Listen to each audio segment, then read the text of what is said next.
মুষলধারার বৃষ্টিতে নাকাল নগরবাসী, এখনো কাটেনি জলাবদ্ধতা। চলাচল করতে চরম ভোগান্তিতে অফিসগামীরা।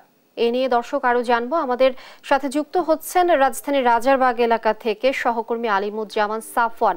সাফওয়ান, সকাল থেকেই তো বৃষ্টি হচ্ছে, আপনি জানাবেন যে বৃষ্টি কমেছে কিনা, এখন কি পরিস্থিতি দেখছেন, আর জলাবদ্ধতা কমাতে কি উদ্যোগ নিল নতুন সরকার? জি ধন্যবাদ। গতকাল রাত থেকে কিন্তু ঢাকা শহরে মুষলধারে বৃষ্টি হচ্ছে এবং গতকাল রাতে কিছুটা বৃষ্টি কমলেও সকাল থেকে আবার বৃষ্টি শুরু হয়েছে। এই মুহূর্তে আমি রয়েছি রাজধানীর রাজারবাগ এলাকায়। আপনারা আমার পিছনে আসলে দেখতে পাচ্ছেন এখানে কিন্তু প্রচুর পরিমাণে পানি উঠেছে এবং জলাবদ্ধতা সৃষ্টি হয়েছে। সকাল থেকে আমরা রাজধানীর বিভিন্ন জায়গায় ঘুরে দেখেছি, যেমনটা আমরা দেখতে পেয়েছি যে যারা স্কুলগামী শিক্ষার্থী ছিল এবং অফিসগামী মানুষ ছিল তারা কিন্তু বেশ ভোগান্তির শিকার হয়েছে। এখানে কিন্তু আসলে রিক্সা এবং যে পাবলিক গণপরিবহন সেগুলো কিন্তু আসলে একটি অভাব রয়েছে।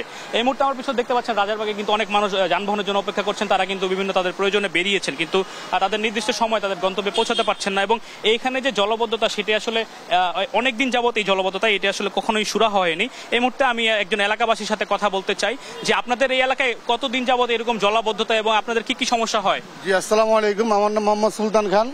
আমি এই এলাকায় আদি অস্থায়ী বাসিন্দা। দীর্ঘ 30 বছর ধরে আমি দেখতেছি যে সরকারি আসুক রাস্তা উঁচু করে, ড্রেনের কোনো সংস্কার করে না। আর ড্রেনের সংস্কার না করার কারণেই এই ময়লাটা জমে আপনার পানিবদ্ধতা হয়। বিশেষ করে আপনি তাকে দেখেন এই সামনে গাড়ি যাওয়ার পরই গাড়ি পড়ে যাচ্ছে। মেনহল যে চুরি হয়ে যাচ্ছে, মেনহলের ডাকনাগুলো যে কিনে তাকে বন্ধ করে দেন না। কিনাটা যে বিক্রি করে সে তো হিরোইন খায়, গাঁজা খায়, যাই খায় খাক, কিন্তু যে কিনে নিতেছে তাকে ধরে না কেন পুলিশ? তাকে ধরলে কিন্তু সমস্যাটা অনেকটা সমাধান হয়ে যায়। আর আমাদের যে ড্রেনের সুগারেজ লাইনটা, রাস্তা উঁচা হচ্ছে, ড্রেন বড় হচ্ছে না। কিছুদিন পর সিঙ্গেল পাইপ দিতে আছে, একটু পর আরেকটু বড়, কিন্তু উঁচু করতেছে না সেই তুলনায়, রাস্তায় উঁচু হচ্ছে বেশি। জি, আমি আরেকজন এলাকাবাসীর সাথে কথা বলতে চাই। আপনি তো দীর্ঘদিন যাবত এই এলাকার বাসিন্দা, এখানে বসবাস করেন, কি কারণে মূলত এই জলবদ্ধতা কি মনে হয়?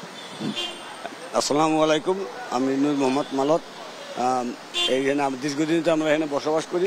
এখানে 30-40 বছর ধরে খুবই পানি জলাবদ্ধতা হয়ে থাকে। এখানে কোনো ড্রেনে কোনো সংস্কার হয় না। রাস্তা পাশ করে বড় করে এবং রাস্তা উঁচু করে, কিন্তু ড্রেন সংস্কার হয় না। ড্রেনে যে পানি যাওয়ার যে নিঃশ্বাসনের যে ব্যবস্থা ওইটা বন্ধ হয়ে যায়, এটা পানি জমাট হয়ে যায়। এই জন্য জলাবদ্ধ হয়ে যাচ্ছে। অনেক লোক এখানে আসছে যাওয়ার জন্য, পানির মধ্যে দাঁড়াই আছে। ইনশাল্লাহ আপনারা শুনছিলেন তারা কিন্তু তাদের এলাকার যে সমস্যার কথাগুলো সেগুলো বলছিলেন। তারা বলছে দীর্ঘ 30 বছর যাবত এখানে একই রকম অবস্থা।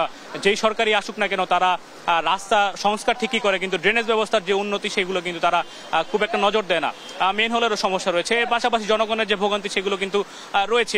সামান্য বৃষ্টি হলেই কিন্তু রাজধানীর এই রাজারবাগ সহ বেশ কিছু এলাকা আসলে প্লাবিত হয়ে যায় এবং জলবদ্ধতার শিকার হয় রাজধানীবাসী। এ ছিল আসলে রাজারবাগ থেকে আমার কাছে থাকা সর্বশেষ। সাফওয়ান, অনেক ধন্যবাদ আপনাকে। দর্শক, রাজারবাগ থেকে যুক্ত ছিলেন আমাদের সহকর্মী সাফওয়ান।